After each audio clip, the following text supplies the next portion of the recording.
14ನೇ July 1883 ಆಷಾಢ ಕೃಷ್ಣ ದಶಮಿ ಶನಿವಾರ. ಪರಮಹಂಸರು ಕಲ್ಕತ್ತಾದಲ್ಲಿರುವ ಅಧರಸೇನನ ಮನೆಗೆ ಬಂದಿದ್ದಾರೆ. ರಾಖಾಲ, ಮಾಸ್ಟರ್, ಇನ್ನೂ ಕೆಲವು ಮಂದಿ ಭಕ್ತರು ಅವರೊಡನೆ ಅಲ್ಲಿಗೆ ಬಂದಿದ್ದಾರೆ. ಅಧರಸೇನ ರಾಜನಾರಾಯಣ ಮತ್ತು ಆತನ ಪಾರ್ಟಿಯಿಂದ ಚಂಡೀ ಕೀರ್ತನೆ ನಡೆಸಲು ವ್ಯವಸ್ಥೆ ಮಾಡಿದ್ದಾನೆ. ರಾಜನಾರಾಯಣ ದೇವರ ಮನೆಯಲ್ಲಿ ಹಾಡಲಾರಂಭಿಸಿದ. ತಾಯ ಶ್ರೀಪಾದದಲ್ಲಿ ಜೀವವಿರಿಸಿದ ನನಗೆ ಮೃತ್ಯು ಭಯವೇನು. ಪರಮಹಂಸರು ಈ ಹಾಡನ್ನು ಕೇಳುತ್ತಾ ಇದ್ದ ಹಾಗೆಯೇ ಭಾವಾವಿಷ್ಟರಾಗಿ ಗಾಯಕರೊಡನೆ ಸೇರಿ ಹಾಡಲಾರಂಭಿಸಿದ್ದಾರೆ. ಆಗಾಗ ಆಶುಕವಿತೆಗಳನ್ನು ಮಾಡಲಾರಂಭಿಸಿದ್ದಾರೆ. ಈಗ ಇದ್ದಕ್ಕಿದ್ದ ಹಾಗೆ ಸಮಾಧಿಸ್ಥರಾಗಿ ನಿಂತುಕೊಂಡಿದ್ದಾರೆ. ಗಾಯಕ ಮತ್ತೆ ಹಾಡುತ್ತಿದ್ದಾನೆ. ನಲಿಯುವಳಾರಿ ಭೈರವ ನಾರಿ ರಣರಂಗದೊಳಿ ಬೆಳಕನು ಬೀರಿ. ಪರಮಹಂಸರು ಗಾಢ ಸಮಾಧಿಸ್ಥರಾಗಿ ಬಿಟ್ಟಿದ್ದಾರೆ. 21ನೇ ಜುಲೈ 1883 ಆಷಾಢ ಕೃಷ್ಣ ಪಾಡ್ಯಮಿ ಶನಿವಾರ. ಗಂಟೆ ಅಪರಾಹ್ನ 4. ಪರಮಹಂಸರು ರಾಮಲಾಲ ಮತ್ತು ಇನ್ನೂ ಒಬ್ಬಿಬ್ಬರು ಭಕ್ತರೊಡನೆ ದಕ್ಷಿಣೇಶ್ವರದಿಂದ ಕಲ್ಕತ್ತೆಗೆ ಗಾಡಿಯಲ್ಲಿ ಕುಳಿತು ಹೊರಟಿದ್ದಾರೆ. ಅವರು ದೇವಾಲಯದ ಹೆಬ್ಬಾಗಿಲಿಗೆ ಬಂದಾಗ ಎದುರುಗಡೆಯಿಂದ ಮಾಸ್ಟರ್ ಕೈಯಲ್ಲಿ 4 ಮಾವಿನ ಹಣ್ಣು ಹಿಡಿದುಕೊಂಡು ಬರುತ್ತಿರುವುದು ಕಂಡುಬಂತು. ಗಾಡಿ ನಿಂತುಕೊಂಡಿತು. ಮಾಸ್ಟರ್ ಪರಮಹಂಸರಿಗೆ ಪ್ರಣಾಮ ಮಾಡುತ್ತಿದ್ದಾನೆ. ಶ್ರೀರಾಮಕೃಷ್ಣರು ಮಾಸ್ಟರಿಗೆ ನಗುತ್ತಾ, ಬಾ ನಮ್ಮೊಡನೆ, ನಾವು ಅಧರಸೇನನ ಮನೆಗೆ ಹೋಗುತ್ತಿದ್ದೇವೆ. ಮಾಸ್ಟರ್ ಆನಂದದಿಂದ ಗಾಡಿಯನ್ನು ಹತ್ತಿದ. ಮಾಸ್ಟರ್ ಆಂಗ್ಲ ವಿದ್ಯಾಭ್ಯಾಸ ಪಡೆದಿದ್ದುದರಿಂದ ಆತನಿಗೆ ಪೂರ್ವ ಸಂಸ್ಕಾರದಲ್ಲಿ ನಂಬಿಕೆ ಇರಲಿಲ್ಲ. ಆದರೆ ಈಗ ಕೆಲವು ದಿನಗಳ ಹಿಂದೆ ಒಪ್ಪಿಕೊಂಡಿದ್ದ. ಅಧರಸೇನ ತನ್ನ ಪೂರ್ವ ಸಂಸ್ಕಾರದ ದೆಸೆಯಿಂದ ಪರಮಹಂಸರನ್ನು ಪ್ರೀತಿಸುತ್ತಿದ್ದಾನೆ ಎಂಬುದಾಗಿ. ಆತ ಮನೆಗೆ ಹಿಂತಿರುಗಿ ಹೋಗಿ ಅದರ ಸಂಬಂಧವಾಗಿ ಬಹಳವಾಗಿ ಯೋಚಿಸಿದ ನಂತರ ಇನ್ನೂ ತನಗೆ ಅದರಲ್ಲಿ ಪೂರ್ಣ ನಂಬಿಕೆ ಬಾರದಿರುವುದಾಗಿ ಆತನಿಗೆ ತೋರಿಬಂತು. ಆ ಸಮಸ್ಯೆಯನ್ನು ಬಗೆಹರಿಸಿಕೊಳ್ಳಲೋಸುಗ ಇಂದು ದಕ್ಷಿಣೇಶ್ವರಕ್ಕೆ ಬರುತ್ತಾ ಇದ್ದ. ಶ್ರೀರಾಮಕೃಷ್ಣರು, ಒಳ್ಳೆಯದು, ಅಧರನ ಸಂಬಂಧವಾಗಿ ನಿನ್ನ ಅಭಿಪ್ರಾಯವೇನು? ಮಾಸ್ಟರ್, ಆತನಿಗೆ ಭಗವಂತನಲ್ಲಿ ಒಳ್ಳೆಯ ಅನುರಾಗವಿದೆ. ಶ್ರೀರಾಮಕೃಷ್ಣರು, ಅಧರನೂ ನಿನ್ನನ್ನು ಬಹಳವಾಗಿ ಹೊಗಳುತ್ತಾನೆ. ಮಾಸ್ಟರ್ ಸ್ವಲ್ಪ ಹೊತ್ತು ಸುಮ್ಮನೆ ಇದ್ದು ಪೂರ್ವ ಸಂಸ್ಕಾರದ ಸಂಬಂಧವಾಗಿ ಮಾತು ಎತ್ತಿದ. ಮಾಸ್ಟರ್, ನನಗೆ ಪೂರ್ವಜನ್ಮ ಸಂಸ್ಕಾರ ಇವುಗಳ ಮೇಲೆ ಅಂಥ ನಿಜವಾದ ಶ್ರದ್ಧೆ ಏನಿಲ್ಲ. ಇದು ನನ್ನ ಭಕ್ತಿಗೆ ಏನಾದರೂ ಹಾನಿಯನ್ನು ತರುವುದೇ? ಶ್ರೀರಾಮಕೃಷ್ಣರು, ಭಗವಂತನ ಸೃಷ್ಟಿಯಲ್ಲಿ ಎಲ್ಲವೂ ಸಾಧ್ಯ ಎಂಬ ಶ್ರದ್ಧೆ ಹೊಂದಿದ್ದರೆ ಬೇಕಾದಷ್ಟು. ನಿನ್ನ ಭಾವನೆಗಳೇ ಸತ್ಯವಾದವುಗಳು, ಉಳಿದವರದೆಲ್ಲ ಅಸತ್ಯವಾದವು ಎಂಬ ಭಾವನೆ ನಿನ್ನ ಮನಸ್ಸಿನ ಹೊಸ್ತಿಲನ್ನೇ ಹತ್ತಿದಿರಲಿ. ಬಳಿಕ ಆತನೇ ಎಲ್ಲವನ್ನೂ ತಿಳಿಸಿಕೊಡುತ್ತಾನೆ. ಭಗವಂತನ ಕೆಲಸ ಕಾರ್ಯಗಳನ್ನು ಮನುಷ್ಯ ಅರಿಯುವ ಬಗೆ ಹೇಗೆ? ಅವಕ್ಕೆ ಮಿತಿ ಎಂಬುದೇ ಇಲ್ಲ. ಆದ್ದರಿಂದ ಇದನ್ನು ನಾನು ಅರಿತುಕೊಳ್ಳಲು ಸ್ವಲ್ಪವೂ ಪ್ರಯತ್ನ ಮಾಡುವುದಿಲ್ಲ. ಆತನ ಸೃಷ್ಟಿಯಲ್ಲಿ ಎಲ್ಲವೂ ಸಾಧ್ಯ ಎಂಬುದನ್ನು ಕೇಳಿ ಅದನ್ನು ಹೃದಯದಲ್ಲಿ ಚಿರಮುದ್ರಿತವನ್ನಾಗಿ ಮಾಡಿಕೊಂಡಿದ್ದೇನೆ. ಆದ್ದರಿಂದ ನಾನು ಆತನ ಸೃಷ್ಟಿಯ ಸಂಬಂಧವಾಗಿ ಒಂದು ಸ್ವಲ್ಪವೂ ಚಿಂತಿಸದೆ ಆತನ ಸಂಬಂಧವಾಗಿಯೇ ಚಿಂತಿಸುತ್ತಿದ್ದೇನೆ.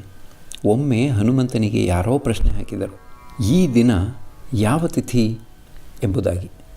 ಆತ ಹೇಳಿದ, ನನಗೆ ತಿಥಿ, ವಾರ, ನಕ್ಷತ್ರ ಯಾವುದೂ ಗೊತ್ತಿಲ್ಲ.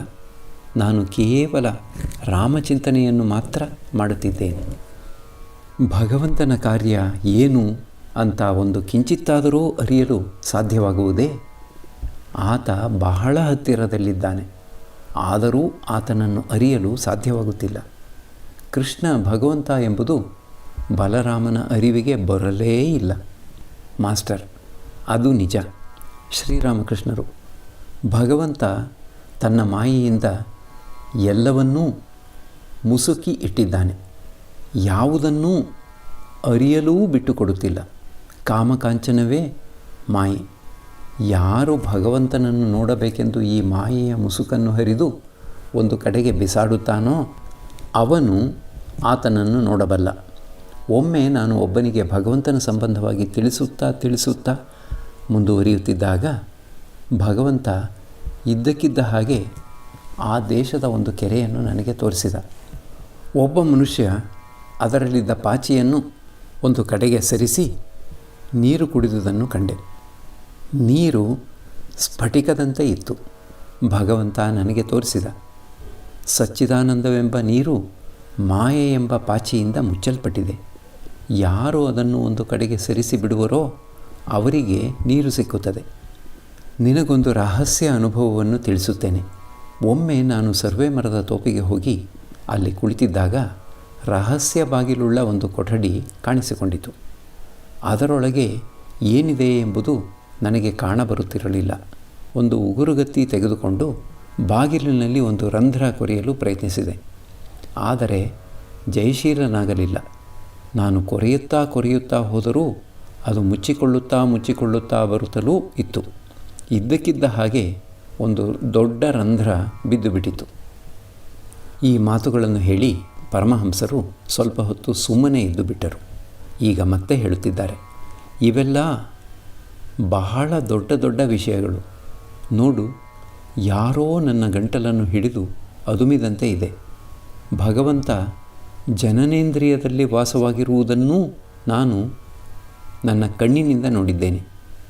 ಒಮ್ಮೆ ನಾನು ಗಂಡು ಹೆಣ್ಣು ನಾಯಿಗಳ ಮೈಥುನ ಸಮಯದಲ್ಲಿ ಆತನನ್ನು ನೋಡಿದೆ. ಭಗವಂತನ ಚೇತನದಿಂದ ಈ ಜಗತ್ತು ಚೇತನಮಯವಾಗಿದೆ. ಒಮ್ಮೊಮ್ಮೆ ಕಾಣಬರುತ್ತದೆ, ಚಿಕ್ಕ ಪುಟ್ಟ ಮೀನುಗಳಲ್ಲೂ ಅದೇ ಚೇತನ ಕಿಲಕಿಲ ಅನ್ನುತ್ತಿರುವುದು. ಪರಮಹಂಸರ ಗಾಡಿ ಶೋಭಾ ಬಜಾರಿನ ಚೌಕದ ಹತ್ತಿರಕ್ಕೆ ಬಂತು.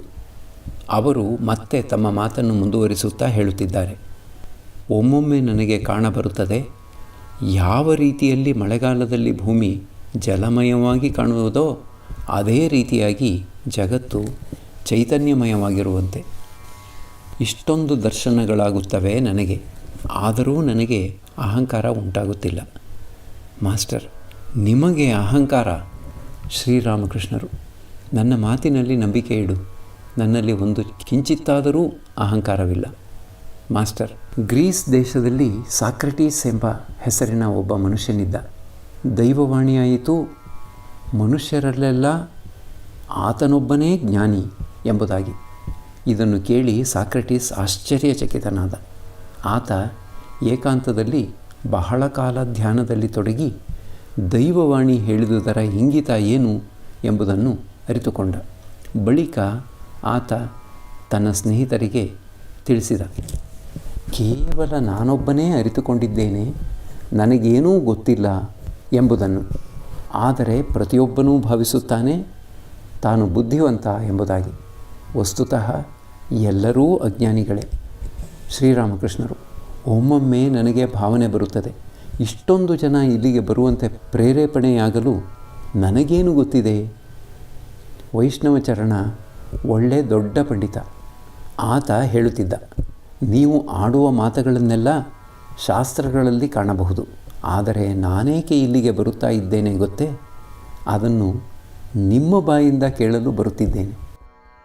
ಮಾಸ್ಟರ್, ನೀವು ಆಡುವ ಮಾತುಗಳೆಲ್ಲ ಶಾಸ್ತ್ರಗಳಲ್ಲಿ ಹೊಂದಿಕೆಯಾಗುತ್ತಿವೆ.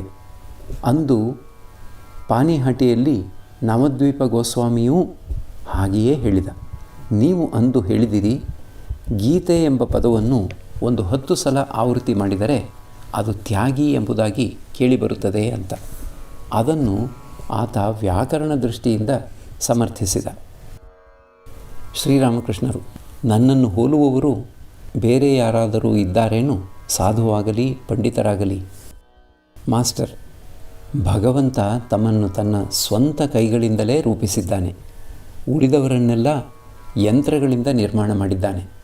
ಸೃಷ್ಟಿಯ ನಿಯಮಾನುಸಾರ ಸೃಷ್ಟಿಸಿದ್ದಾನೆ. ಶ್ರೀರಾಮಕೃಷ್ಣರು ನಗುತ್ತಾ, ರಾಮಲಾಲನೇ ಮೊದಲಾದವರಿಗೆ ನೋಡಿ, ಇವನೇನು ಹೇಳುತ್ತಾನೆ? ಪರಮಹಂಸರು ಬಹಳ ಹೊತ್ತು ನಕ್ಕು ಕೊನೆಯಲ್ಲಿ ಹೇಳುತ್ತಿದ್ದಾರೆ, ಸತ್ಯವಾಗಿ ಹೇಳುತ್ತಿದ್ದೇನೆ, ನನ್ನಲ್ಲಿ ಸ್ವಲ್ಪವೂ ಅಹಂಕಾರವಿಲ್ಲ. ಮಾಸ್ಟರ್, ಜ್ಞಾನ ಒಂದು ವಿಧದಲ್ಲಿ ನಮಗೆ ಉಪಕಾರ ಮಾಡುತ್ತದೆ. ಅದು ನಮಗೇನೂ ಗೊತ್ತಿಲ್ಲ, ನಾವು ಏನೂ ಅಲ್ಲ ಎಂಬ ಬೋಧೆಯನ್ನು ತರುತ್ತದೆ. ಶ್ರೀರಾಮಕೃಷ್ಣರು: ಬಹಳ ಒಳ್ಳೆಯದು. ನಾನು ಏನೂ ಅಲ್ಲ, ನಾನು ಯಾರೂ ಅಲ್ಲ. ನಿನಗೆ ಆಂಗ್ಲ ಜ್ಯೋತಿಷಾಸ್ತ್ರದಲ್ಲಿ ನಂಬಿಕೆ ಇದೆಯೇ? ಮಾಸ್ಟರ್: ಅದರ ನಿಯಮಗಳನ್ನು ಅನುಸರಿಸಿ ಹೊಸ ಹೊಸ ವಸ್ತುಗಳನ್ನು ಕಂಡುಹಿಡಿಯಬಹುದು. ಯುರೇನಸ್ಸಿನ ನಿಯಮ ವಿರುದ್ಧವಾದ ಚಲನವಲನ ನೋಡಿ ಜ್ಯೋತಿಷಾಸ್ತ್ರಜ್ಞರು ತಮ್ಮ ದುರ್ಬೀನಿನಿಂದ ಅದರ ಕಾರಣಕ್ಕಾಗಿ ಹುಡುಕುತ್ತಿರಲಾಗಿ ಅವರಿಗೆ ಒಂದು ಹೊಸ ಗ್ರಹ ನೆಪ್ಚೂನ್ ಎಂಬುದು ಕಾಣಿಸಿಕೊಂಡಿತು. ಅವರು ಗ್ರಹಣಗಳು ಎಂದು, ಯಾವಾಗ ಎಂಬುದನ್ನೂ ಹೇಳಬಲ್ಲರು. ಶ್ರೀರಾಮಕೃಷ್ಣರು: ಹೌದು, ಅದು ಸಾಧ್ಯ. ಗಾಡಿ ಮುಂದುವರಿಯುತ್ತಿದೆ. ಈಗ ಅಧರಸೇನನ ಮನೆಯ ಹತ್ತಿರಕ್ಕೆ ಬರುವುದರಲ್ಲಿದೆ. ಶ್ರೀರಾಮಕೃಷ್ಣರು ಮಾಸ್ಟರ್ಗೆ ಹೇಳಿದರು: ಸತ್ಯಾರ್ಥಿಯಾಗು, ನಿನಗೆ ನಿಜವಾಗಿಯೂ ಭಗವಂತನ ಸಾಕ್ಷಾತ್ಕಾರ ದೊರಕುತ್ತದೆ. ಮಾಸ್ಟರ್: ಅಂದು ನೀವು ನವದ್ವೀಪ ಗೋಸ್ವಾಮಿಗೆ ಹೇಳಿದಿರಿ, ಹೇ ಭಗವಂತ, ನನಗೆ ನೀನೊಬ್ಬನೇ ಬೇಕು. ದಯವಿಟ್ಟು ನೀನು ನಿನ್ನ ಭುವನಮೋಹಿನಿ ಮಾಯೆಯಿಂದ ನನ್ನನ್ನು ಮುಗ್ಧನನ್ನಾಗಿ ಮಾಡಬೇಡ. ನನಗೆ ನಿನ್ನ ಸಾಕ್ಷಾತ್ಕಾರ ಬೇಕು ಎಂಬುದಾಗಿ ಪ್ರಾರ್ಥನೆ ಮಾಡುವಂತೆ.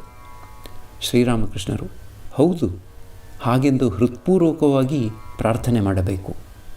ಪರಮಹಂಸರು ಅಧರಸೇನನ ಮನೆಯನ್ನು ಮುಟ್ಟಿ ಆತನ ಬೈಠಕ್ ಖಾನೆಯಲ್ಲಿ ಕುಳಿತಿದ್ದಾರೆ. ರಾಮಲಾಲ, ಅಧರಸೇನ, ಮಾಸ್ಟರ್, ಇನ್ನೂ ಕೆಲವು ಮಂದಿ ಭಕ್ತರು ಅವರ ಹತ್ತಿರ ಕುಳಿತಿದ್ದಾರೆ. ರಾಖಾಲ ಕಲ್ಕತ್ತಾದಲ್ಲಿ ತನ್ನ ತಂದೆಯೊಡನೆ ಇದ್ದಾನೆ. ಶ್ರೀರಾಮಕೃಷ್ಣರು ಅಧರಸೇನನಿಗೆ: ನಾನು ಇಲ್ಲಿಗೆ ಬರುವುದನ್ನು ರಾಖಾಲನಿಗೆ ನೀನು ತಿಳಿಸಿಲ್ಲವೇನು? ಅಧರಸೇನ: ಸಮಾಚಾರ ಕಳಿಸಿದ್ದೇನೆ. ಪರಮಹಂಸರು ರಾಖಾಲನನ್ನು ನೋಡಲು ಕಾತರರಾಗಿರುವುದನ್ನು ನೋಡಿ ಅಧರಸೇನ ಆತನನ್ನು ಕರೆದುಕೊಂಡು ಬರಲು ಒಡನೆ ತನ್ನ ಗಾಡಿಯನ್ನು ಕಳಿಸಿದ. ಅಧರಸೇನನ ಮನಸ್ಸು ಪರಮಹಂಸರನ್ನು ಇಂದು ನೋಡಬೇಕೆಂದು ಬಹಳವಾಗಿ ಕಾತರಿಸುತ್ತಿತ್ತು. ಅವರು ಇಂದು ಇಲ್ಲಿಗೆ ಬರುವುದು ಆತನಿಗೆ ನಿರ್ದಿಷ್ಟವಾಗಿ ಗೊತ್ತಿರಲಿಲ್ಲ. ಅಧರಸೇನ: ನಮ್ಮ ಮನೆಗೆ ನೀವು ಬಂದು ಬಹಳ ದಿವಸವಾಯಿತು. ನೀವು ಇಂದು ಇಲ್ಲಿಗೆ ಬರಲಿ ಎಂದು ಭಗವಂತನಿಗೆ ಪ್ರಾರ್ಥನೆ ಮಾಡಿದೆ. ಆ ಸಂದರ್ಭದಲ್ಲಿ ಅತ್ತೂ ಬಿಟ್ಟೆ. ಪರಮಹಂಸರು ಸಂತುಷ್ಟರಾಗಿ ನಗುತ್ತಾ ಹೇಳುತ್ತಿದ್ದಾರೆ: ಹಾಗೇನು? ಸಾಯಂಕಾಲವಾಗಿ ಬಿಟ್ಟಿತು. ಬೈಠಕ್ ಖಾನೆಯಲ್ಲಿ ದೀಪ ಹಚ್ಚಿದ್ದಾರೆ. ಪರಮಹಂಸರು 2 ಕೈಗಳಿಂದಲೂ ಜಗನ್ಮಾತೆಗೆ ಕೈ ಮುಗಿದು ನಿಶ್ಶಬ್ದರಾಗಿ ಮೂಲಮಂತ್ರ ಜಪಿಸುತ್ತಿದ್ದಾರೆ. ಬಳಿಕ ಮಧುರ ಕಂಠದಿಂದ ಭಗವನ್ನಾಮ ಜಪ ಮಾಡಲಾರಂಭಿಸಿದ್ದಾರೆ. ಗೋವಿಂದ ಗೋವಿಂದ, ಸಚ್ಚಿದಾನಂದ, ಹರಿ ಹರಿ. ಅವರ ಬಾಯಿಂದ ಪ್ರತಿಯೊಂದು ಪದವೂ ಅಮೃತವನ್ನೇ ಭಕ್ತರ ಕಿವಿಯ ಮೇಲೆ ವರ್ಷಿಸತೊಡಗಿದೆ. ರಾಮಲಾಲ ಭಗವತಿ ಕಾಳಿಯ ಸಂಬಂಧವಾಗಿ ಹಾಡಲಾರಂಭಿಸಿದ: ಓ ಸರ್ವಪ್ರಿಯ ತಾಯಿ, ಸಕಲ ಭಯಹಾರಿಣಿಯೇ, ನಿನ್ನ ನಾಮವ ನಾನು ಕೇಳಿರುವೆನು. ಅದರಿಂದ ನಿನ್ನಡಿಗೆ ಶರಣಾದೆನು. ನಿನ್ನ ಬಸರಿಂದೊಗೆದು ಬಂದುದೀ ಬ್ರಹ್ಮಾಂಡ. ಅದರ ಸಚರಾಚರವ ನೀ ತುಂಬಿದೆ. ರಾಧೆಯೋ ಕಾಳಿಯೋ ನೀನು ಯಾರೆಂಬುದನ್ನು ನಾವು ಅಲ್ಪರು ತಾಯಿ ಹೇಳಲಹುದೆ. ನೀನು ಮೂಲಾಧಾರ ಪದ್ಮದಲ್ಲಿ ನೆಲೆಸಿರುವೆ, ಕುಲಕುಂಡಲಿನಿ ಶಕ್ತಿ ರೂಪಿಯಾಗಿ. ಮತ್ತೆ ಸ್ವಾಧಿಷ್ಠಾನವೆಂಬಲ್ಲಿಯೂ ಇರುವೆ, 4 ದಲಗಳ ಕಮಲ ವರಳಿದಲ್ಲಿ. ಮತ್ತೆ ಅದರಿಂದಾಚೆ ವಜ್ರಾಸನೇ ಎಂಬ ಷಡ್ದಲದ ಕಮಲದಲ್ಲಿ ಮನೆಯ ಮಾಡಿ, ಊರ್ಧ್ವಗಾಮಿನಿಯಾಗಿ ಮಣಿಪುರ ನಾಭಿಯಲ್ಲಿ ದಶದಲದ ನೀಲವರ್ಣದ ಪದ್ಮ ವರಳಿದೆಡೆಗೆ ಸುಷುಮ್ನ ಪಥದಲ್ಲಿ ಏರಿ ಬರುವೆ, ಕಮಲವನ ಸಂಚಾರಿ ದಿವ್ಯ ಕಮಲೆ. ಇನ್ನು ಅದರಿಂದಾಚೆ ಮೇಲೇರಿದರೆ ಅಮೃತಕಾಸರವಲ್ಲಿದೆ ಹೃದಯದಲ್ಲಿ. ಅಲ್ಲಿ 12 ದಳದ ರಕ್ತವರ್ಣದ ಪದ್ಮವರಳಿ ಕೋರೈಸುವುದು ನಿನ್ನ ಪದ ಸ್ಪರ್ಶಿಸಲು ಬೆಳಕ ಚೆಲ್ಲಿ. ಅದರಾಚೆ ಕಂಠಸ್ಥಳದಿ ಶೋಭಿಸಿದೆ ಧೂಮ್ರವರ್ಣದ ಮತ್ತೆ 16 ದಳದ ಪದ್ಮವೊಂದು. ಅದರ ದಲದಲದಲ್ಲಿ ಆಕಾಶವೊಡಗಿಹುದು, ಅದನ್ನು ದಾಟಲು ಎಲ್ಲ ಆಕಾಶಬಹುದು. ಮತ್ತೆ ಅದರಿಂದಾಚೆ ಲಲಾಟ ದೇಶದಲ್ಲಿ ಭ್ರೂಮಧ್ಯದೊಳಗೆರಡು ಕಮಲವಿಹವು. ಅಲ್ಲಿ ಮಾನವ ಬುದ್ಧಿ ಸೆರೆಯಾಗಿ ಲೋಕವನ್ನು ಪ್ರೇಕ್ಷಕನ ರೀತಿಯಲ್ಲಿ ನೋಡುತ್ತಿರುವುದು. ಎಲ್ಲಕ್ಕೂ ಮಿಗಿಲಾಗಿ ಬಹುಮನೋಹರವಾಗಿ ಸಹಸ್ರದಳ ಕಮಲವಿದೆ ಮಸ್ತಕದಲ್ಲಿ. ಅಲ್ಲಿ ಶ್ರೀ ಮಹಾದೇವ ಧ್ಯಾನಸ್ಥನಾಗಿರಲು ನೀನು ಅವನೊಡನಿರುವೆ ಪೀಠದಲ್ಲಿ. ನೀನು ಆದ್ಯಾಶಕ್ತಿ, ನೀ ಜಿತೇಂದ್ರಿಯ ಶಕ್ತಿ, ಯೋಗಿ ಜನ ಹೃದಯದಲ್ಲಿ ನೀ ಪಾರ್ವತಿ. ಓ ದಿವ್ಯ ಶಿವಶಕ್ತಿ, ಪಾರುಗಾಣಿಸು ನನ್ನ ಈ ತೃಷ್ಣೆಯೊಳಗಿಂದ ಮೇಲಕ್ಕೆತ್ತಿ. ಮತ್ತೆ ಭವಸಾಗರಕ್ಕೆ ಬೀಳದಂದದಿ ನನಗೆ ವರವ ಕರುಣಿಸು ತಾಯೇ ವಿಶ್ವಭೂತೆ. ನಿನ್ನ ನಿಜ ರೂಪವನ್ನು ಯಾರು ಬಲ್ಲರು ತಾಯೇ, ಪಂಚಭೂತಾಧಾರೆ ಲೋಕಮಾತೆ. ಸಕಲ ತತ್ವಾತೀತೆಯಾದರೂ ಭಕ್ತರಿಗೆ ಹಲವು ರೂಪದೊಳಿಂತು ತೋರುತ್ತಿರುವೆ. ಪಂಚಪಂಚದಿ ಲಯವನಾಗಿಸಿದ ಸಾಧಕಗೆ ನೀ ನಿರಾಕಾರೆಯಲು ಗೋಚರಿಸುವೆ. ರಾಮಲಾಲ ಈ ಚರಣ ಹಾಡಿದಾಗ ಅದರಾಚೆ ಕಂಠಸ್ಥಳದಿ ಶೋಭಿಸಿದೆ. ಧೂಮ್ರವರ್ಣದ ಮತ್ತೆ ಷೋಡಶದಲದ ಪದ್ಮವೊಂದು, ಅದರ ದಲದಲದಲ್ಲಿ ಆಕಾಶ ಒಡಗಿಹುದು, ಅದನ್ನು ದಾಟಲು ಎಲ್ಲ ಆಕಾಶಬಹುದು. ಪರಮಹಂಸರು ಮಾಸ್ಟರಿಗೆ ಹೇಳಿದರು, ಕೇಳಿಲ್ಲಿ, ನಿರಾಕಾರ ಸಚ್ಚಿದಾನಂದ ದರ್ಶನ ಎಂಬುದು ಇದೇನೆ. ವಿಶುದ್ಧ ಚಕ್ರವನ್ನು ಭೇದಿಸಿದೊಡನೆಯೇ ಎಲ್ಲವೂ ಆಕಾಶಮಯ. ಮಾಸ್ಟರ್, ಹೌದು. ಶ್ರೀರಾಮಕೃಷ್ಣರು, ಈ ಮಾಯಾಕಲ್ಪಿತ ಜೀವಜಗತ್ತನ್ನು ದಾಟಿದ ಒಡನೆಯೇ, ನಿತ್ಯ ನಾದವನ್ನು ಭೇದಿಸಿದೊಡನೆಯೇ ಸಮಾಧಿ. ಓಂಕಾರ ಸಾಧನೆ ಮಾಡುತ್ತಾ ಮಾಡುತ್ತಾ ನಾದ ಭೇದವಾಗಿ ಬಿಡುತ್ತದೆ, ಸಮಾಧಿ ಉಂಟಾಗುತ್ತದೆ. ಅದರ ಸೇನ ಪರಮಹಂಸರಿಗೆ ಹಣ್ಣು ಹಂಪಲು ಸಿಹಿ ತಿಂಡಿಗಳ ಉಪಹಾರ ಮಾಡಿಸಿದ. ಅವರು ಈಗ ಯದುಮಲ್ಲಿಕನ ಮನೆಗೆ ಹೊರಟು ನಿಂತಿದ್ದಾರೆ. ಪರಮಹಂಸರು ಯದುಮಲ್ಲಿಕನ ಮನೆಗೆ ಬಂದಿದ್ದಾರೆ. ಆತನ ಮನೆಯಲ್ಲಿ ಸಿಂಹವಾಹಿನಿಯ ನಿತ್ಯ ಪೂಜೆ ನಡೆಯುತ್ತಿದೆ. ದೇವಿಯನ್ನು ಹೂವು, ಚಂದನ, ಮಾಲೆ ಇವುಗಳಿಂದ ಬಹಳ ಚೆನ್ನಾಗಿ ಅಲಂಕಾರ ಮಾಡಿದ್ದಾರೆ. ಪೀಠದ ಹತ್ತಿರ ದೀಪಗಳನ್ನು ಹಚ್ಚಿಟ್ಟಿದ್ದಾರೆ. ದೇವಿ ಆನಂದವನ್ನೇ ಹೊರಚೆಲ್ಲುತ್ತಿದ್ದಾಳೆ. ಹತ್ತಿರದಲ್ಲೇ ಅರ್ಚಕನೂ ಕುಳಿತಿದ್ದಾನೆ. ಪರಮಹಂಸರು ತಮ್ಮ ಭಕ್ತರೊಡನೆ ಅಲ್ಲಿಗೆ ಬಂದು ದೇವಿಗೆ ಪ್ರಣಾಮ ಮಾಡಿ ಆಕೆಯ ಎದುರು ನಿಂತುಕೊಂಡಿದ್ದಾರೆ. ಈಗ ಭಕ್ತರಲ್ಲೊಬ್ಬನಿಗೆ ಹೇಳುತ್ತಿದ್ದಾರೆ, ದಕ್ಷಿಣೆಯ ತಟ್ಟೆಗೆ 1 ರೂಪಾಯಿ ಹಾಕುವ ಹಾಗೆ. ಪರಮಹಂಸರು ದೇವಿಯ ಎದುರು ಬಹಳ ಹೊತ್ತಿನಿಂದಲೂ ಕೈ ಮುಗಿದು ನಿಂತಿದ್ದಾರೆ. ಭಕ್ತರೂ ಅವರ ಹಿಂದೆ ಕೈ ಮುಗಿದುಕೊಂಡು ನಿಂತಿದ್ದಾರೆ. ಕ್ರಮೇಣ ಪರಮಹಂಸರು ಸಮಾಧಿಸ್ಥರಾಗುತ್ತಿದ್ದಾರೆ. ಶರೀರ ಸ್ಥಿರವಾಗಿ ನಿಂತುಕೊಂಡಿದೆ. ಕಣ್ಣು ರೆಪ್ಪೆ ಹೊಡೆಯುತ್ತಿಲ್ಲ. ಬಹಳ ಹೊತ್ತಾದ ನಂತರ ದೀರ್ಘ ನಿಶ್ವಾಸ ಬಿಟ್ಟರು. ಈಗ ಪ್ರಕೃತಿಸ್ಥರಾಗಿದ್ದಾರೆ.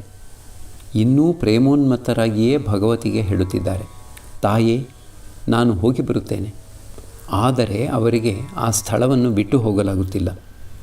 ರಾಮಲಾಲನನ್ನು ಸಂಬೋಧಿಸಿ ಆತನಿಗೆ ಹೇಳುತ್ತಿದ್ದಾರೆ, ಆ ಹಾಡನ್ನು ಹಾಡು, ಬಳಿಕ ನನಗೆ ಸರಿಯಾಗುತ್ತದೆ. ರಾಮಲಾಲ ಹಾಡುತ್ತಿದ್ದಾನೆ. ಜಗವ ಮರುಳು ಮಾಡಿಹನಿ ಪರಮಶಿವ ಮನ ಮೋಹಿನಿ, ಮೂಲಾಧಾರ ಕಮಲದಲ್ಲಿ ವೀಣಾರವ ವಿನೋದಿನಿ, ದೇಹ ದೇಹ ಯಂತ್ರದಲ್ಲಿ ಸುಷುಮ್ನಾದಿ ತಂತ್ರದಲ್ಲಿ ಗುಣಭೇದದ ಮಂತ್ರದಲ್ಲಿ ಗುಣತ್ರಯ ವಿಭಾಗಿನಿ, ಮಹಾಮಾಯೆ ಅನಾಯಾಸದಿಂದ ಮೋಹ ಪಾಶದಿ, ಜಗವ ಬಿಗಿದು ನೀನು ಮಾತ್ರ ತತ್ವಾಕಾಶದಲ್ಲಿ ನಿಂತೆ ಅಚಲ ಮಿಂಚಿನಂದದಿ. ಪರಮಹಂಸರು ಭಕ್ತರೊಡನೆ ಬೈಠಕ್ಖಾನೆಗೆ ಮುಂದುವರಿಯುತ್ತಿದ್ದಾರೆ. ಆಗಾಗ ಹೇಳುತ್ತಲೇ ಇದ್ದಾರೆ, ಹೇ ತಾಯೇ, ನನ್ನ ಹೃದಯದಲ್ಲಿ ನೆನೆಸು. ಯದುಮಲ್ಲಿಕ ತನ್ನ ಬಂಧು ಬಾಂಧವರೊಡನೆ ಬೈಠಕ್ಖಾನೆಯಲ್ಲಿ ಕುಳಿತಿದ್ದಾನೆ. ಪರಮಹಂಸರು ಇನ್ನೂ ಪ್ರೇಮೋನ್ಮತ್ತರಾಗಿಯೇ ಇದ್ದಾರೆ. ಈಗ ಕುಳಿತುಕೊಂಡು ಭಗವತಿಯ ಸಂಬಂಧವಾಗಿ ಹಾಡಲಾರಂಭಿಸಿದರು. ನಿನ್ನ ನಿತ್ಯಾನಂದದಾಚೆಗೆ ತಳ್ಳದಿರು ನೀನೆನ್ನನು, ನಿನ್ನ ಪಾದವನಲ್ಲದೀತನು ಬೇರೆ ಏನನ್ನು ಕಾಣನು. ಪರಮಹಂಸರು ಇನ್ನೂ ಪ್ರೇಮೋನ್ಮತ್ತರಾಗಿಯೇ ಯದುಮಲ್ಲಿಕನಿಗೆ ಹೇಳುತ್ತಿದ್ದಾರೆ, ಏನಪ್ಪ ಮತ್ತೇನು ಹಾಡಲಿ? ಇವನೆಲ್ಲೋ 8 ತಿಂಗಳ ಕೂಸು ಎಂಬುದನ್ನು ಹಾಡಲೇ? ಪರಮಹಂಸರು ಹಾಡುತ್ತಿದ್ದಾರೆ, ಇವನೆಲ್ಲೋ 8 ತಿಂಗಳ ಕೂಸು ಎಂದುಕೊಂಡಿಹೇ ನೀನು, ನಿನ್ನ ಕೆಂಗಣ್ಣುಗಳ ಕಂಡು ಬೆದರುವೆನೆ ನಾನು. ಬಹುಮಟ್ಟಿಗೆ ಪ್ರಕೃತಿಸ್ಥರಾದ ಪರಮಹಂಸರು ಹೇಳುತ್ತಿದ್ದಾರೆ, ನಾನು ಭಗವತಿಯ ಪ್ರಸಾದ ತಿನ್ನುತ್ತೇನೆ. ಬಳಿಕ ಸಿಂಹವಾಹಿನಿಯ ಪ್ರಸಾದವನ್ನು ಸ್ವಲ್ಪ ತಿಂದರು. ಯದುಮಲ್ಲಿಕ ತನ್ನ ಅನೇಕ ಮಂದಿ ಬಂಧು ಬಾಂಧವರೊಡನೆ ಪರಮಹಂಸರ ಹತ್ತಿರ ಕುಳಿತಿದ್ದಾನೆ. ಅವರಲ್ಲಿ ಕೆಲವರು ಯದುಮಲ್ಲಿಕನ ಹೊಗಳು ಭಟ್ಟರು. ಶ್ರೀರಾಮಕೃಷ್ಣರು ನಗುತ್ತಾ, ಈ ಹೊಗಳು ಭಟ್ಟರನ್ನೇಕೆ ಹತ್ತಿರ ಸೇರಿಸುತ್ತೀಯೇ? ಯದುಮಲ್ಲಿಕ, ಅವರು ಅಂಥವರೇ ಅಂತ ಇಟ್ಟುಕೊಳ್ಳಿ, ನೀವು ಅವರನ್ನು ಉದ್ಧಾರ ಮಾಡಲಾರಿರಾ? ಶ್ರೀರಾಮಕೃಷ್ಣರು ನಗುತ್ತಾ, ಗಂಗೆಯ ನೀರು ಮದ್ಯದ ಸೀಸೆಯನ್ನು ಶುದ್ಧಿ ಮಾಡಲಾರದು. ಯದುಮಲ್ಲಿಕ ಪರಮಹಂಸರಿಗೆ ವಾಗ್ದಾನ ಮಾಡಿದ್ದ, ತಾನು ತನ್ನ ಮನೆಯಲ್ಲಿ ಚಂಡೀ ಕೀರ್ತನೆಯನ್ನು ಮಾಡಿಸುವುದಾಗಿ. ಹಾಗೆ ವಾಗ್ದಾನ ಮಾಡಿದ ಮೇಲೆ ಬಹಳ ದಿನಗಳು ಕಳೆದು ಹೋದವು. ಆದರೆ ಇನ್ನೂ ಚಂಡೀ ಕೀರ್ತನೆ ಮಾತ್ರ ನಡೆಯಲಿಲ್ಲ. ಶ್ರೀರಾಮಕೃಷ್ಣರು, ಒಳ್ಳೆಯದು, ಚಂಡೀ ಕೀರ್ತನೆ ಸಮಾಚಾರ ಏನಾಯಿತು? ಯದುಮಲ್ಲಿಕ, ಏನೇನೋ ಕೆಲಸಗಳು ಬಂದು ಬಿಟ್ಟಿದ್ದವು, ಆದ್ದರಿಂದ ವ್ಯವಸ್ಥೆ ಮಾಡಲಾಗಲಿಲ್ಲ. ಶ್ರೀರಾಮಕೃಷ್ಣರು, ಇದೇನಿದು?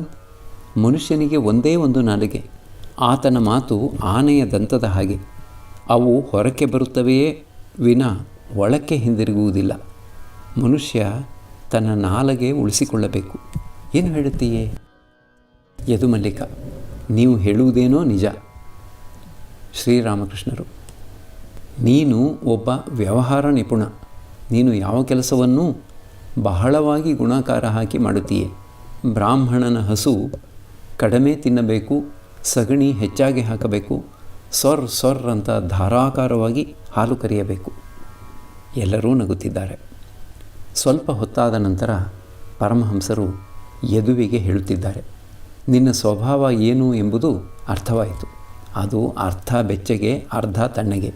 ನೀನು ಭಗವಂತ ಮತ್ತು ಜಗತ್ತು ಎರಡರಲ್ಲೂ ಮನಸ್ಸಿಟ್ಟಿದ್ದೀಯೆ. ಯದುಮಲ್ಲಿಕ ಪರಮಹಂಸರಿಗೂ ಅವರ ಭಕ್ತರಿಗೂ ಹಣ್ಣು ಹಂಪಲು ಮತ್ತು ಸಿಹಿ ತಿಂಡಿಗಳನ್ನು ಉಪಹಾರ ಮಾಡಿಸಿದ. ಬಳಿಕ ಪರಮಹಂಸರು ಖೇಲಾತ ಘೋಷನ ಮನೆಗೆ ಹೋದರು. ಖೇಲಾತ ಘೋಷನ ಮನೆಯೇನೋ ಬಹಳ ದೊಡ್ಡ ಭವನವೇ, ಆದರೆ ಅದು ಬಿಟ್ಟು ಬಿಟ್ಟ ಮನೆಯ ಹಾಗೆ ಕಂಡಿತು.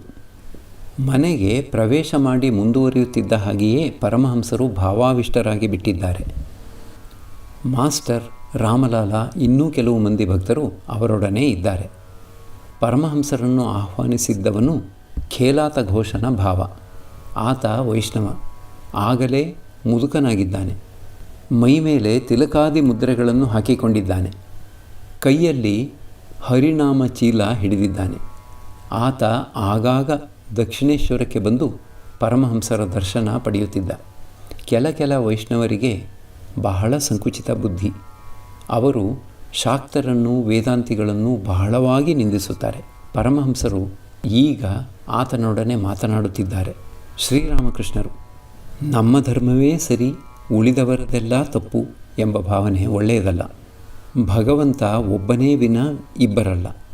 ಆತನನ್ನು ಭಿನ್ನ ಭಿನ್ನ ಹೆಸರಿನಿಂದ ಬೇರೆ ಬೇರೆ ಜನರು ಕರೆಯುತ್ತಾರೆ. ಕೆಲವರು ಆತನನ್ನು ಗಾಡ್ ಅಂತ ಕರೆಯುತ್ತಾರೆ, ಇನ್ನು ಕೆಲವರು ಅಲ್ಲಾ ಎಂದು ಕರೆಯುತ್ತಾರೆ. ಇನ್ನೂ ಕೆಲವರು ಆತನನ್ನೇ ಕೃಷ್ಣ, ಶಿವ, ಬ್ರಹ್ಮ ಹೀಗೆಲ್ಲ ಕರೆಯುತ್ತಾರೆ. ಉದಾಹರಣೆಗೆ ಕೊಳದ ನೀರು, ಒಂದು ಘಟ್ಟದವರು ಅದನ್ನು ಜಲ, ಇನ್ನೊಂದು ಘಟ್ಟದವರು ವಾಟರ್, ಮತ್ತೊಂದು ಘಟ್ಟದವರು ಪಾನಿ ಎಂದು ಕರೆಯುತ್ತಾರೆ. ಹಿಂದೂಗಳು ಅವನನ್ನು ಜಲ, ಕ್ರಿಶ್ಚಿಯನ್ನರು ವಾಟರ್, ಮುಸಲ್ಮಾನರು ಪಾನಿ ಅಂತ ಕರೆಯುತ್ತಾರೆ. ಆದರೆ ವಸ್ತು ಮಾತ್ರ ಒಂದೇ ಒಂದು. ಮತಗಳು ಕೇವಲ ಪಥಗಳು ಮಾತ್ರ. ಪ್ರತಿಯೊಂದು ಧರ್ಮವೂ ಭಗವಂತನ ಸಾಕ್ಷಾತ್ಕಾರಕ್ಕೆ ಒಂದೊಂದು ಮಾರ್ಗ.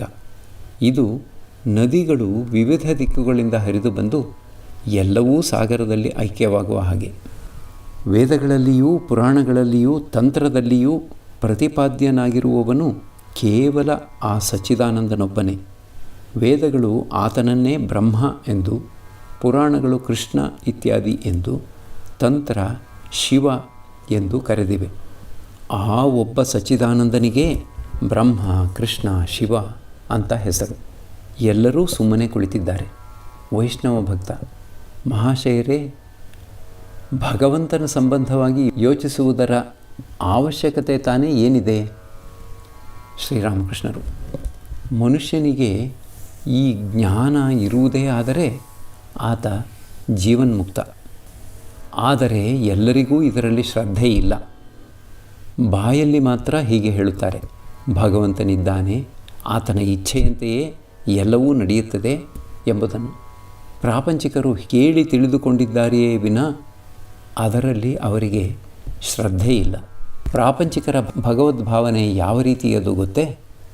ಅದು ಚಿಕ್ಕ ಮಕ್ಕಳು ಜಗಳಾಡುವಾಗ ಭಗವಂತನಾಣೆಗೂ ಎಂದು ಹೇಳುತ್ತವೆಯಲ್ಲ, ಹಾಗೆ ಅವು ಆ ಪದವನ್ನು ತಮ್ಮ ಚಿಕ್ಕಮ್ಮ ದೊಡ್ಡಮ್ಮಂದಿರು ಜಗಳ ಕಾಯುವಾಗ ಉಪಯೋಗಿಸುವುದನ್ನು ನೋಡಿ ಕಲಿತುಕೊಳ್ಳುತ್ತವೆ.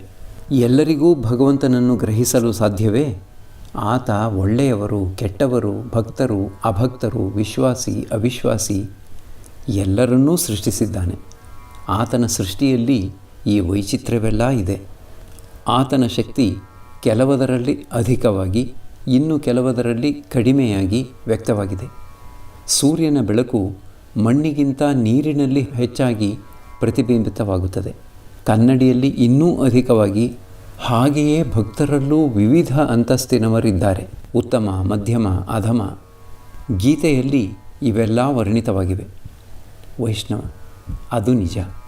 ಶ್ರೀರಾಮಕೃಷ್ಣರು ಅಧಮ ಭಕ್ತ ಹೇಳುತ್ತಾನೆ, ಭಗವಂತನಿದ್ದಾನೆ, ಆದರೆ ಆಕಾಶದಲ್ಲಿ ಬಹಳ ದೂರದಲ್ಲಿ. ಮಧ್ಯಮ ಭಕ್ತ ಹೇಳುತ್ತಾನೆ, ಭಗವಂತ ಎಲ್ಲ ಭೂತಗಳಲ್ಲಿಯೂ ಚೈತನ್ಯ ರೂಪದಿಂದ, ಪ್ರಾಣ ರೂಪದಿಂದ ಇದ್ದಾನೆ. ಉತ್ತಮ ಭಕ್ತ ಹೇಳುತ್ತಾನೆ, ಭಗವಂತನೇ ಎಲ್ಲವೂ ಆಗಿದ್ದಾನೆ, ಏನೇನಿದೆಯೋ ಅದೆಲ್ಲ ಭಗವಂತನ ಒಂದೊಂದು ರೂಪ, ಆತನೇ ಮಾಯೆ, ಜೀವ, ಜಗತ್ತು ಇವೆಲ್ಲ ಆಗಿದ್ದಾನೆ, ಆತನ ಹೊರತು ಬೇರೇನೂ ಇಲ್ಲ. ವೈಷ್ಣವ ಆ ವಿಧದ ಅವಸ್ಥೆ ಯಾರಿಗಾದರೂ ಉಂಟಾಗುತ್ತದೆಯೇ? ಶ್ರೀರಾಮಕೃಷ್ಣರು ಆತನ ದರ್ಶನ ಆಗದ ಹೊರತು ಆ ಅವಸ್ಥೆ ಉಂಟಾಗುವುದಿಲ್ಲ. ಆದರೆ ದರ್ಶನ ದೊರೆತಿದೆಯೋ ಇಲ್ಲವೋ ಎಂಬುದನ್ನು ಅರಿಯಲು ಲಕ್ಷಣಗಳಿವೆ. ಆತ ಕೆಲವು ವೇಳೆ ಉನ್ಮತ್ತನ ಹಾಗೆ ನಗುತ್ತಾನೆ, ಅಳುತ್ತಾನೆ, ನರ್ತಿಸುತ್ತಾನೆ. ಇನ್ನು ಕೆಲವು ವೇಳೆ ಬಾಲಕನ ಹಾಗೆ, ಎಂದರೆ 5 ವರ್ಷದ ಬಾಲಕನ ಹಾಗೆ ಸರಳವಾಗಿ, ಉದಾರಿಯಾಗಿ, ಅಹಂಕಾರ ಶೂನ್ಯನಾಗಿ, ಯಾವ ವಸ್ತುವಿನಲ್ಲೂ ಆಸಕ್ತಿ ಇಲ್ಲದವನಾಗಿ, ಯಾವ ಗುಣಕ್ಕೂ ವಶವಾಗದವನಾಗಿ, ಸದಾನಂದಮಯನಾಗಿ ಇರುತ್ತಾನೆ. ಮತ್ತೆ ಕೆಲವು ವೇಳೆ ಪಿಶಾಚಿಯ ಹಾಗೆ ಶುಚಿ ಅಶುಚಿಯ ಭೇದವಿರದು, ಆಚಾರ ಅನಾಚಾರ ಎಲ್ಲ ಆಗಿಬಿಡುತ್ತದೆ. ಮತ್ತೆ ಕೆಲವು ವೇಳೆ ಜಡನ ಹಾಗೆ ಏನೋ ಒಂದನ್ನು ನೋಡುತ್ತಾ ನಿಂತಿರುವನೋ ಎಂಬಂತೆ. ಆತನ ಕೈಯಲ್ಲಿ ಯಾವ ಕಾರ್ಯವೂ ಸಾಧ್ಯವಿಲ್ಲ, ಯಾವುದಕ್ಕೂ ಪ್ರಯತ್ನ ಮಾಡಲಾರ. ಪರಮಹಂಸರು ತಮ್ಮ ಅವಸ್ಥೆಯನ್ನೇ ಈ ರೀತಿಯಾಗಿ ಸೂಚಿಸುತ್ತಿದ್ದಾರೇನು? ಶ್ರೀರಾಮಕೃಷ್ಣರು ವೈಷ್ಣವ ಭಕ್ತನಿಗೆ ನೀನು ನಿನ್ನದು ಎಂಬ ಭಾವನೆಯೇ ಜ್ಞಾನ, ನಾನು ನನ್ನದು ಎಂಬುದೇ ಅಜ್ಞಾನ. ಜ್ಞಾನ ಈ ಭಾವನೆಯನ್ನು ತರುತ್ತದೆ. ಹೇ ಭಗವಂತ, ನೀನೇ ಕರ್ತ, ನಾನು ಅಕರ್ತ. ಹೇ ಭಗವಂತ, ಎಲ್ಲವೂ ನಿನಗೆ ಸೇರಿದವೆ. ದೇಹ, ಮನಸ್ಸು, ಗೃಹ, ಪರಿವಾರ, ಜೀವ, ಜಗತ್ತು ಎಲ್ಲವೂ ನಿನಗೆ ಸೇರಿದವೆ, ಯಾವುದೂ ನನಗೆ ಸೇರಿದುದಲ್ಲ. ಅಜ್ಞಾನಿ ಹೇಳುತ್ತಾನೆ, ಏನು ಭಗವಂತನೇ? ಅಲ್ಲಿ ಅಲ್ಲಿ ಬಹಳ ದೂರದಲ್ಲಿ. ಜ್ಞಾನಿಗೆ ಗೊತ್ತಿದೆ, ಭಗವಂತ ಇಲ್ಲೇ ಬಹಳ ಹತ್ತಿರದಲ್ಲೇ, ಹೃದಯ ಮಧ್ಯದಲ್ಲೇ ಅಂತರ್ಯಾಮಿ ರೂಪದಿಂದ ಇದ್ದಾನೆ, ಪ್ರತಿಯೊಂದು ರೂಪವನ್ನೂ ಆತನೇ ಧರಿಸಿದ್ದಾನೆ ಎಂಬುದಾಗಿ.